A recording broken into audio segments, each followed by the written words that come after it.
ఇక ఒక ఆయన వెలమ జూపల్లి కృష్ణారావు, మరి ఏమనుకున్నా కానీ బౌత్ డేంజర్ గాడు. ఈ 59 అయిపోయినాక 58 దాన్నే కొడదామని చూస్తున్నా. అయితే పట్టుమని ఈ మహబూబ్ నగర్ జిల్లాలో వాళ్ళ కాందాన్ వీళ్ళ కాందాను ఈ ఫంక్షన్ హాల్ లేచి కరెక్ట్గా 5 యాటలు కోసి 2 క్వింటాలు వండితే సరిపోతుంది వీళ్ళ కాందానికి అంత. ఇక్కడ వీళ్ళు 10 మంది ఎమ్మెల్యేలు, ఇక్కడ 10 మంది ఎమ్మెల్యేలు. ఇదే మహబూబ్ నగర్ జిల్లాలో లక్షలాది మంది ఉన్న బిడ్డలకు మొన్న శ్రీహరి గారికి నేను లొల్లి పెడితేనే కదా మంత్రి పదవి వచ్చింది. బీసీలకు మంచి ఏమంటాడు ఆయన రేవంత్ రెడ్డి గారు, మీరు ఈ పార్లమెంట్ ఎన్నికల్లో మీరు కాంగ్రెస్ అభ్యర్థిని గెలిపించండి, ముదిరాజు బిడ్డలారా మీకు మంత్రి పదవి ఇస్తా. ఈయన అయ్యా రేవంత్ రెడ్డి గారు, కొడంగల్లోనే నీకు దిక్కు లేకపోయా 18లా దిక్కు లేక ఆ బొచ్చ పట్టుకొని మల్కాజ్గిరికి వస్తే ఆడో మెతికేస్తే తినుకుంటే బతికి వాడినే. ఈయనట మనకు బిచ్చమేస్తారట. మీ కాందాన్ ఎంత, మీ లెక్కెంత, పిడికేడు మంది లేని మీరు మాకు పెడతారు. బీసీలంతా తెలంగాణ రాష్ట్రంలో ఉన్న బీసీలంతా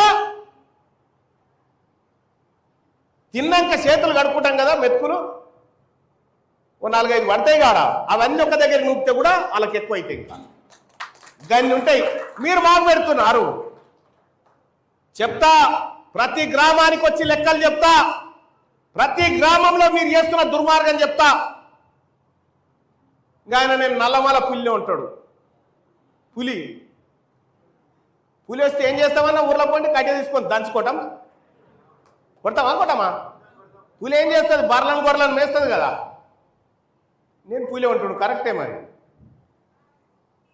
ఒకటైతే నిజం, గతంలో ఉన్న ఆయనేమో నేను కుక్కను ఉన్నాడు, కావాలి కుక్కను అని చెప్పిండు.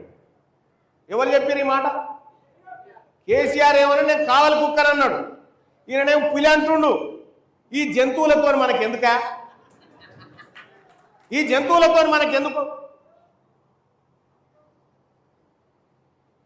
అందుకే రేపటి తెలంగాణ రాష్ట్రంలో బీసీ ప్రభుత్వం ఏర్పడ్డ తర్వాత తెలంగాణ రాష్ట్రంలో ఉన్న ప్రతి బీసీ కుటుంబానికి కనీసం 2 ఎకరాల భూమిని ఉచితంగా పంచాలనేదే మా ప్రభుత్వం రేపటి ప్రభుత్వ ఆశయం అని చెప్పి తెలియజేస్తా ఉన్నా. వాళ్ళెంట పోతేనేమో ఉన్నాయి పోతాయి, మనంట మనం తిరిగితేనేమో కనీసం 2 ఎకరాల భూమి అన్న వస్తుంది. ఇక్కడ 16,000 ఎకరాలు ఉంది ఇక్కడ పంచేది. ఆ లెక్కలు ఉన్నాయి, మన తాన తీస్తా ఎన్నడో నాడు తీసి పెడతా. 16,400 ఎకరాలు ఉంది ఇక్కడ, అవి వేస్తాం ఎన్నడో నాడు.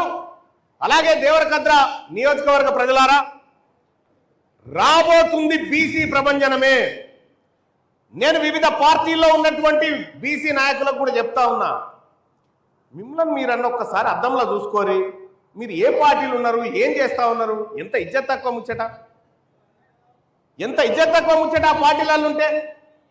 ఇవాళ నా బీసీ జాతుల పక్షాన నిలబడతా అని చెప్పి, నా బీసీ జాతులకు అధికారాన్ని అందిస్తా అని చెప్పి వర్మ ముదిరాజు వచ్చి ఇలా నా జాతులు, నా పార్టీ, నా హక్కులు అని చెప్పి నా పక్కకు వచ్చి నిలబడ్డాడు కదా.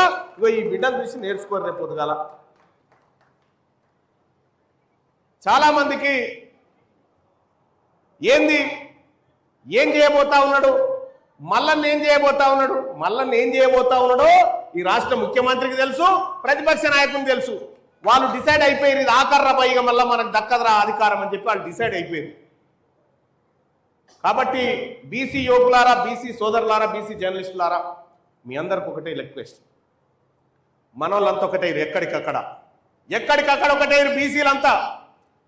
కాబట్టి ఇక్కడ ఈ నియోజకవర్గంలో కూడా ఇంకా ఎవరైనా మనోళ్ళు మిగిలిపోతే వాళ్ళను కూడా చైతన్యవంతం చేయండి, వాళ్ళను కూడా పలకరించండి, వాళ్ళకు కూడా బీసీ వాదాన్ని మీరు తెలియజేయండి అని చెప్పి తెలియజేస్తా ఉన్నా.